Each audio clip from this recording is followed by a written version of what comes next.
नमस्कार, आप देख रहे हैं इंडिया टीवी। आपके साथ मैं हूं गौनिका अरोड़ा। 8 फरवरी की तारीख पाकिस्तान के लिए भी बेहद अहम है। पाकिस्तान को लग रहा है कि जो होगा 8 फरवरी को ही होगा, वरना कुछ नहीं होगा। इमरान खान को भी यही लगता है, नवाज शरीफ को भी यही लगता है और पाकिस्तानी फौज को भी ऐसा ही लगता है।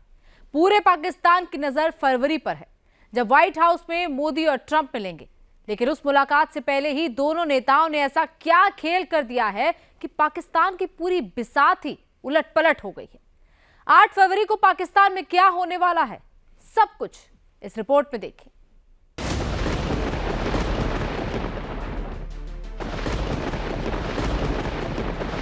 इमरान खान ट्रंप के भरोसे बैठे रह गए और ट्रंप ने इमरान के नाम से ही मुंह फेर लिया।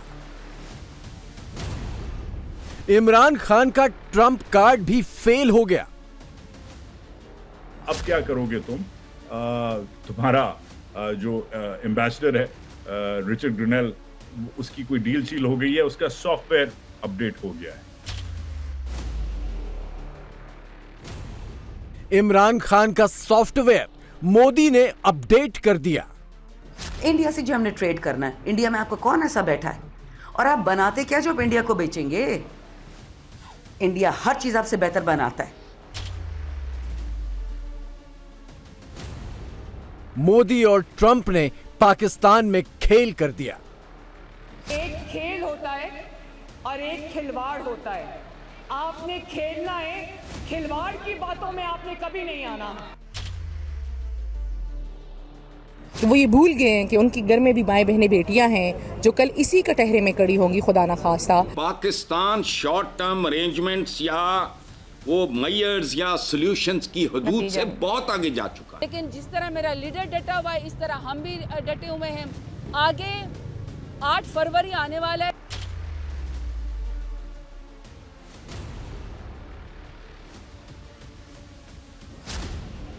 ये तस्वीरें तो आपको याद ही होंगी। पाकिस्तान के चुनाव में कैमरे के सामने खुलेआम ऐतिहासिक धांधली के बाद भी नवाज शरीफ पीएम नहीं बन पाए थे और किसी तरह जोड़ तोड़ करके शहबाज शरीफ को आगे करना पड़ा था। चुनाव के नाम पर यह तमाशा 8 फरवरी 2024 को हुआ था और इस 8 फरवरी को इमरान खान की पार्टी फिर से सड़क पर उतरकर कहर मचाने वाली है। इसकी वजह है डोनाल्ड ट्रंप, जिन पर इमरान खान और उनकी पार्टी को पूरा यकीन था कि वो पाकिस्तानी फौज को घुटनों पर लाएंगे और इमरान को जेल से बाहर निकलवाएंगे। ट्रंप के खासम खास रिचर्ड ग्रेनेल ने कई बार इमरान खान का नाम लिया था। रिचर्ड ग्रेनेल ने कई बार इमरान खान के समर्थन में ट्वीट किए थे। ट्वीट में रिचर्ड ग्रेनेल ने कई बार लिखा था, free Imran Khan. Richard Grenell को ट्रंप ने अपने स्पेशल मिशन का दूत नियुक्त कर दिया है और पोस्ट संभालते ही रिचर्ड ग्रेनेल ने इमरान खान के समर्थन वाले सारे ट्वीट डिलीट कर दिए। ये हैं वो पुराने ट्वीट जो ट्रंप के सिपहसालार ने इमरान के समर्थन में किए थे, लेकिन ये सारे के सारे ट्वीट अब उनकी टाइमलाइन से गायब हो चुके हैं।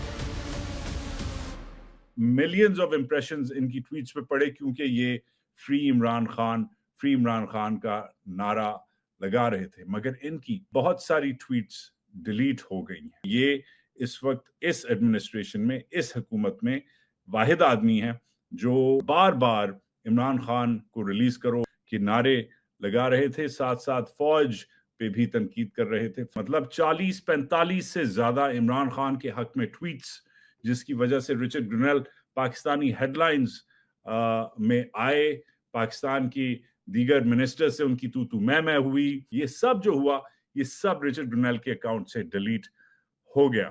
जब ये हमने खबर चलाई, बहुत सारे लोगों ने भंगड़ा डाला कि हाँ, अब क्या करोगे तुम? तुम्हारा जो एम्बेसडर है रिचर्ड ग्रेनेल, उसकी कोई डील शील हो गई है, उसका सॉफ्टवेयर अपडेट हो गया है। ट्रंप और मोदी अगले महीने मुलाकात करने वाले हैं। ट्रंप के दोबारा अमेरिकी राष्ट्रपति बनने के बाद मोदी पहले विदेशी नेता होंगे जो व्हाइट हाउस में बतौर मेहमान इनवाइट किए जाएंगे। इमरान खान के बारे में तो शायद ट्रंप को याद भी नहीं होगा कि वो उनसे कभी मिले भी थे। उनके किसी सिपाह सालार के इमरान से किए वादे की तो बिसात ही क्या। लिहाजा इमरान समर्थक अब पीएम मोदी पर डोरे डालने के अंदाज में दिखाई दे रहे हैं। कभी मोदी के नाम से ही करंट खाने वाले इमरान और इमरान समर्थक अब भारत की तारीफों के पुल बांधते नहीं थक रहे। बेड़ा गर्क कर दिया हमारी एक्सपोर्ट्स का। इंडिया से जो हमने ट्रेड करना है, इंडिया में आपको कौन ऐसा बैठा है और आप बनाते क्या जो आप इंडिया को बेचेंगे? इंडिया हर चीज आपसे बेहतर बनाता है। बिजनेस का पहला प्रिंसिपल होता है कि अपने मुल्क में डॉलर लेके आओ, अपने मुल्क से डॉलर भेजना नहीं है। और हमारे वालों को पता नहीं क्या तकलीफ हो रही है, हर कमेटी में लगे होते हैं, जी हमने तो इंडिया से बिजनेस खोलना है। हाँ जी खोल लो, क्या बेचोगे? दाल बनाते हो पाकिस्तान में? केमिकल्स बनाते हो? क्या बनाते हो मुझे बताओ ना। एक टेक्सटाइल ब्राउन कपड़ा या बेडशीट या तौलिया या जीन्स बनाते थे एक ज़माने में। फैक्ट्रियाँ तो सारी बंद हो गई हैं। जिस मुल्क में 24 महीने में 4 प्राइम मिनिस्टर चेंज होंगे, इमरान खान, शहबाज शरीफ, केयरटेकर और फिर ये फॉर्म 47 का प्राइम मिनिस्टर, उस मुल्क में कोई भी मईशत, कोई भी इन्वेस्टमेंट नहीं आती, क्योंकि कोई भी मुल्क हमारी तरह बेवकूफ़ है नहीं। नवाज, शहबाज और मरियम की खुशी छिपाए नहीं छिप रही। ट्रंप के सिपह सालार ने इमरान खान के समर्थन में अपने पुराने ट्वीट डिलीट क्या कर दिए। शरीफ खानदान जो बोरिया बिस्तर समेटकर लंदन भागने की तैयारी में था, फिर से खेल के मैदान में उतर आया। मरियम नवाज नए जोश के साथ खिलाड़ियों के बीच पहुंचकर खेल और खिलवाड़ का ज्ञान देने लगी। कोई आपसे ये कहे कि सड़क पे निकलकर मेट्रो बस को आग लगा दो, पुलिस वालों की हड्डियां तोड़ दो, रेंजर्स को गोली मार दो, तो क्या कहोगे? और जो आपको ये कहे कि मेरे लिए बाहर निकलो लेकिन अपने ही मुल्क को आग लगा दो, अपने ही मुल्क की बिल्डिंग्स को आग लगा दो, अपने मुल्क की तरक्की के रास्ते में खड़े हो जाओ, तो मेरे बच्चों आपका यही जवाब होना चाहिए कि Pakistan is a red line. Pakistan के खिलाफ आपका कोई कदम नहीं उठना चाहिए। इमरान और उनकी बेगम बुशरा के पीछे हाथ धोकर पड़ी पाकिस्तानी फौज ट्रंप के शपथ ग्रहण तक एकदम सरेंडर के मोड में आ गई थी, लेकिन अमेरिका में ट्वीट वाला खेल होने के साथ ही फिर से एक्टिवेट हो गई है। इमरान खान और फौज के बीच बातचीत टूट गई है। फौज ने इमरान खान के मुकदमे खत्म करने से इनकार कर दिया है। इमरान के खासम खास पूर्व ISI चीफ फैज हमीद को सजा सुनाने की तैयारी है और इमरान बुशरा की शादी को गैर इस्लामिक बताने वाला मामला यानी इद्दत केस दोबारा खोल दिया गया है। आज दोबारा से इसकी अपील फिक्स करवाई गई कि इद्दत जैसे घटिया केस पे खेलने वाले लोग अगर अखलाकियात की इन पस्तियों पर आ गए हैं कि वो ये भूल गए हैं कि उनके घर में भी माएँ बहनें बेटियां हैं जो कल इसी कटहरे में खड़ी होंगी, खुदा ना खास्ता, इससे बेहतर है कि आप जाके खान साहब से माफ़ी मांग लें, राजीनामा कर दें। आप क्या, ये इस्लामी जमहूरिया पाकिस्तान है, मतलब आपने हर तरह के केस करके देख लिए, लेकिन इद्दत का जो केस है मैं समझती हूँ कि ये अखलाकियात की वो पस्ती का वो लेवल है, मेरा नहीं ख्याल कि पिछले माजी में या आने वाले मुस्तकबिल में अखलाकियात की इस पस्ती तक कोई गिर सकता है। लेकिन खान साहब के साये तले हम सब मुतहद हैं, नज़रिए पे खड़े हैं और नज़रिए के लिए लड़ेंगे, और जो नज़रिए पे डट कर खड़ा होगा वही हमें लीड करेगा।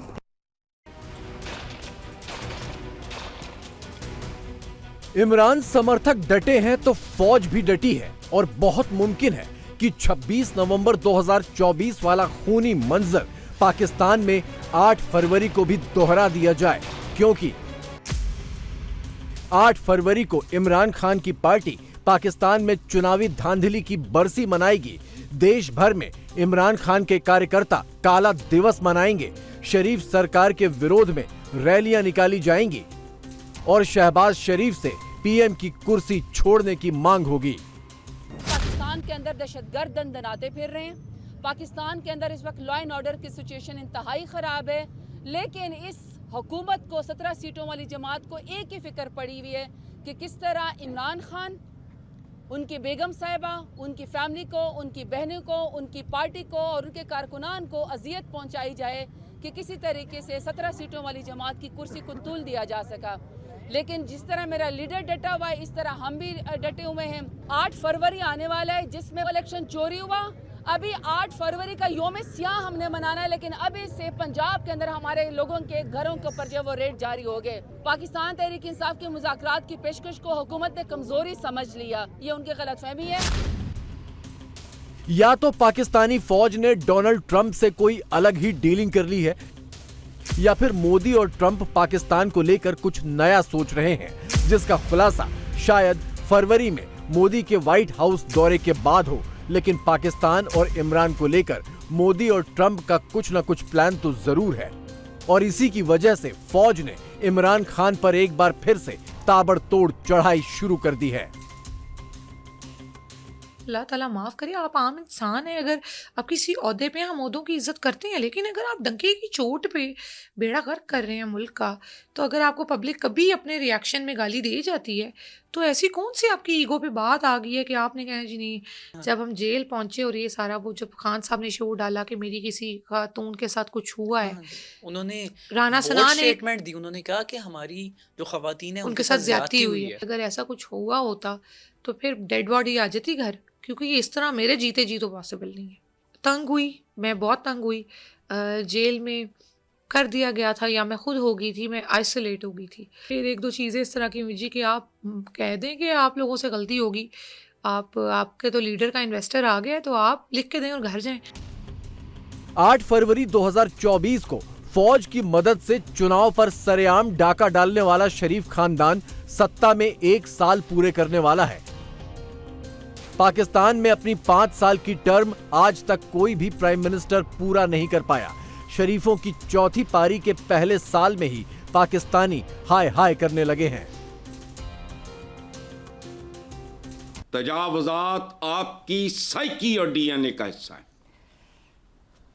नामुमकिन मरियम के बड़े कितनी बार सुरखाब के पर लगा के और बरसात में फुल बूट पहन के चढ़ा के आए और अपनी अपनी किस्म के बुजदार ही साबित हुए। पाकिस्तान शॉर्ट टर्म अरेंजमेंट्स या वो मेयर्स या सॉल्यूशंस की हदूद से बहुत आगे जा चुका है। पाकिस्तान की अब एक सूरत है, भूल जाओ आज को, एक नई जनरेशन नए माहौल में 5 साल के बच्चे उठाओ, 20 साल के बाद नताइज नजर आएंगे। ये नहीं होना, नहीं होना, नहीं होना। इनके बस का काम ही नहीं है। ये विजनरीज नहीं है, ये डंग टपाऊ टाइप लोग। पाकिस्तान में सीधी टक्कर पंजाबी मुसलमान बनाम बाकी नस्लों की हो चुकी है। बाकी में पश्तून, पठान, बलोच और सिंधी हैं। ये सब लोग 77 सालों से फौजी दबदबे के खिलाफ खड़े हो गए हैं और इनके लीडर इमरान खान हैं। इसीलिए पंजाबी मुसलमानों के दबदबे वाली फौज ने इमरान और उनके समर्थक पश्तून बलोचों को अफगानिस्तान के साथ जोड़कर गद्दार साबित करने के प्लान पर काम शुरू कर दिया है। पड़ा चिनार और कुरम में शिया सुनी तसादम करवाया। पंजाब में तो लोगों के खाले उधेड़ दिए हैं। यानी पंजाब की भी लड़ाई हो जाए, सिंधी बलोची लड़ाई हो जाए, पाकिस्तान अफगान हो जाए, पाकिस्तान ईरान हो जाए, क्यों हो लड़ाइयाँ? शहीदों का खून दे दे के आप थक नहीं गए? ये वतन कायदे आज़म ने इसलिए नहीं बनाया था कि 20, 40, 60, 100 खानदान इसमें बराजमान हो जाएं। 77 साल इन लोगों को लगे पाकिस्तान को पिघलने में। इसको बनाते बनाते शायद हम खत्म हो जाएं, कोई फर्क नहीं पड़ता। दुनिया के लिए कौन सा पाकिस्तान ठीक रहेगा, इमरान खान वाला या फिर फौजी दबदबे वाला? फरवरी में व्हाइट हाउस की मीटिंग में इस मुद्दे पर भी फैसला होना है। लिहाजा इमरान खान की किस्मत भी इसी मीटिंग में तय होगी। बंदों की दोस्ती में और मुल्कों की दोस्ती में फर्क होता है। मुल्क अपने मफाद को देखते हैं, अपनी कौम के मफाद को देखते हैं। इंडिया और अमेरिका बहुत करीब आ चुके हैं। पाकिस्तान जो है वो इस पूरी इक्वेशन में कहीं पे भी फॉल नहीं करता। दुनिया को बिल्कुल कॉन्फिडेंस है इंडिया पे, और दुनिया लोग जो है ना, दुनिया पूरी जो है ना, वो एक रिस्पॉन्सिबल कंट्री के तौर पे इंडिया को कंसीडर करती है। उसकी रीज़न ये है कि एक डेमोक्रेटिक सेटअप है वहाँ पे, एक मजबूत गवर्नमेंट और इलेक्टेड गवर्नमेंट होती है वहाँ पे, और दुनिया ने उसे बेहतरीन डेमोक्रेसी का खिताब जो है वो भी दिया हुआ है, लार्जेस्ट डेमोक्रेसी का खिताब जो है वो भी दिया हुआ है, इंडिया को दिया हुआ है। हमें कहने के लिए कह देते हैं दुनिया की जी चौथी, पांचवी, दूसरी, तीसरी सबसे बड़ी आर्मी है ISI फलान। यार इनका क्या करोगे? इसका भी तो कुछ करो, ये जान छुड़ाओ इससे हमारी। यार तुम लेकर आए थे,